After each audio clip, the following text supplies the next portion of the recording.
sekarang kita ada di episode ketiga, gila. Gokil. Sekarang kita mungkin mau ngomongin tentang penyakit kali ya. Boleh Ya kan, ngomongin kan. penyakit. Jadi mungkin mas kali dilepas kali ya. Cuman berdua doang, nggak apa-apa lah ya. Kan sama yang rekam juga bertiga. Oh iya.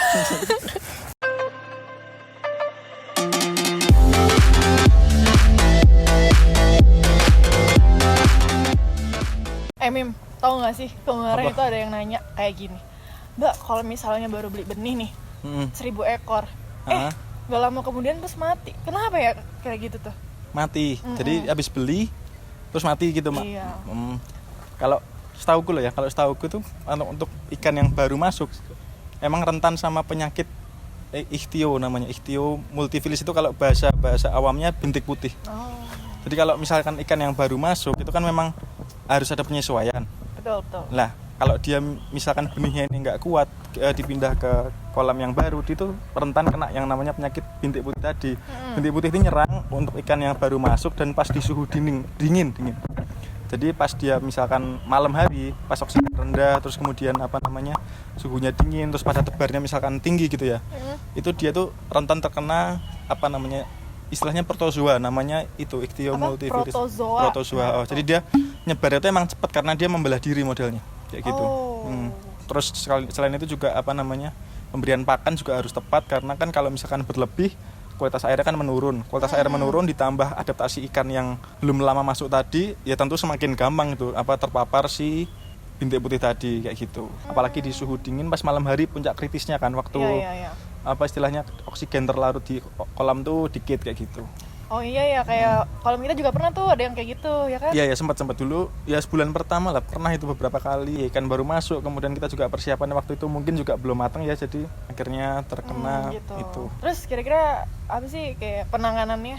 Kira-kira Penanganannya apa ya? kalau yang ichtio itu. Iya. Kalau menurut saya kuncinya kalau biar nggak terkena bintik putih itu sebenarnya di persiapan kolamnya sih. Persiapan kolam itu benar-benar harus dibersihin banget. Nah tuh teman-teman, disclaimer banget nih, harus bersih banget. Iya, karena kan biasanya disikat ya. Nah, betul. Biasanya kan masih ada sisa kotoran dari yang budidaya sebelumnya, misalnya sisa pakan yang menumpuk di bawah itu juga semua harus disikat semua. Kalau biasanya sih aku selain pakai sikat itu juga pakai cairan klorin sebenarnya. Klorin tuh ini pembersih kayak Fixal gitu loh. Oh. Tapi jangan terlalu banyak, itu sekitar 5% aja untuk di dinding-dindingnya sama di bawahnya. Terus selain itu juga ya itu kuncinya tetap di persiapan kolam, bener-bener ngikutin step by step SOP budidaya yang benar, cara budidaya ikan yang baik itu insya Allah nggak ada bintik putih sih, karena emang kuncinya emang di itu persiapan air pertama kali kayak gitu. Tuh teman-teman, jadi jangan lupa untuk awal-awal persiapan kolamnya harus benar-benar matang, harus benar-benar bersih, terus airnya juga harus matang. Iya. Gitu kan? Oh kemarin ada yang nanya nih Mim. Ada yang nanya kayak gini, Mbak, itu kok kemarin kolam saya ada yang perutnya tuh besar-besar gitu, bengkak gitu ya? Iya, kayak hamil. Biasanya kalau perut bengkak kemerahan gitu ada namanya lagi nih, beda. Kalau tadi kan namanya bintik putih ya. Kalau yang sekarang ini istilahnya namanya aeromonas. Oh, aeromonas ya, saya pernah dengar tuh aeromonas. Aeromonas itu memang kalau aeromonas, kalau yang kembali lagi yang tadi, kalau bintik putih kan kuncinya di persiapan kolam. Kalau untuk aeromonas ini kuncinya di menjaga pakan dengan takaran yang tepat dan waktu pemberian yang juga pas gitu ya, karena kalau misalkan kualitas air ini menurun dari sisa pakan numpuk jadi amonia. Nah ini dia yang menyebabkan rentan terpapar aeromonas kalau misalkan kualitas airnya menurun. Jadi kunci utamanya memang menjaga pakan agar tidak berlebihan dan tidak kekurangan, artinya tepat, dan pemberiannya pun juga di jam-jam yang benar kayak gitu. Kalau untuk ngomongin takaran yang tepat, kalau di Kelana Farming memang kan kami biasanya sampling ya.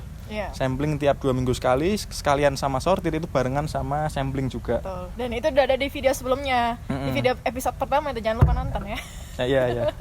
Itu pemberian yang tepat itu sekalian dia sortir sekaligus sampling, jadi menentukan pakan harian yang tepat untuk 2 minggu ke depannya kan kayak gitu. Kemudian kalau tambahan lagi yang soal jam pemberian itu ya, pemberian itu sebenarnya kalau idealnya kalau pagi itu pas matahari udah mulai keluar, jadi jam 8, jam 9 itu kasih makan, kemudian nanti siang hari itu sekitar jam 1, jam 2 gitu ya. Kemudian kalau malam ya fleksibel sih sebenarnya jam berapa, cuman ya sebelum jam 9 lah, kalau bisa sebelum jam 9 malam itu udah pakan yang terakhir kayak gitu. Itu tadi ya, kalau misalnya perut besar-besar buncit tuh kenapa itu karena aeromonas. Jadi kenapa kecil-kecil udah hamil itu belum mau keluarin anak sayang.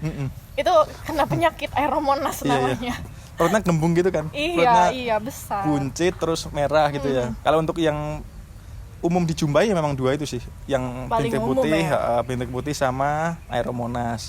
Beberapa penyakit lain tuh ada namanya penyakit kuning. Penyakit kuning itu ikannya memang warnanya kayak pucet gitu loh. Ikannya kayak pucet itu karena pakannya dia mungkin kekurangan vitamin C. Ada juga yang ikan yang dia kena penyakit karena pakannya kurang mineral. Ada banyak sih sebenarnya penyakit-penyakit kayak gitu.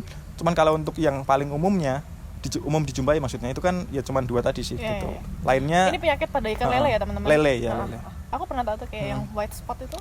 Iya, white spot itu kalau istilahnya kan white spot virus itu ada di udang. Kalau white spot yang biasa ya tadi bintik putih di Yang itio tadi ya? Oke. Kayak gitu. Terus kira-kira apa lagi sih penyakitnya? Penyakit ada namanya penyakit gatal juga ada. Penyakit gatal itu Gak mungkin dong. penyakit di penyakit gatal ini harus intinya menjaga pada tebar jangan berlebihan sama menjaga kualitas air karena nanti efeknya ikan itu bisa di atas permukaan dulu. Lele kan harusnya kan di dasar, tapi nanti dia kalau terganggu dengan penyakit trichoidina ini dia akan naik ke atas, kadang gesek-gesekin badan ke pinggiran kolam juga kayak gitu. Sama nyari oksigen lagi karena ya itu tadi karena dia terlalu padat lah gitu istilahnya. Oh ya, disclaimer lagi, kalau yang tadi kan dikatakan sama Mima kalau misalnya ini tuh pada tebarnya nggak boleh terlalu tinggi karena ini berlaku untuk sistem konvensional ya teman-teman. Kalau misalnya bioflok yang kemarin kita bahas itu bisa pada tebar tinggi gitu ya. Iya. Karena beda sistem nih. Beda Ini sistem. konvensional. Oke. Kalau penyakit lainnya nih ya Mas Mima, Apa? pusing. Kenapa tuh? Gak laku-laku. Kalau nggak dibeli murah, ada pusing. Itu penyakitnya pembeli itu ya. Iya. Ya udah deh, mungkin gitu dulu aja kali ya episode kali ini, nggak mau lama-lama soalnya bahasannya agak terlalu berat kali ya penyakit. Jadi ya sekian dulu, dadah. Dadah. Don't forget to like, subscribe, and turn on your notifications. So thank you so much for watching. Bye bye.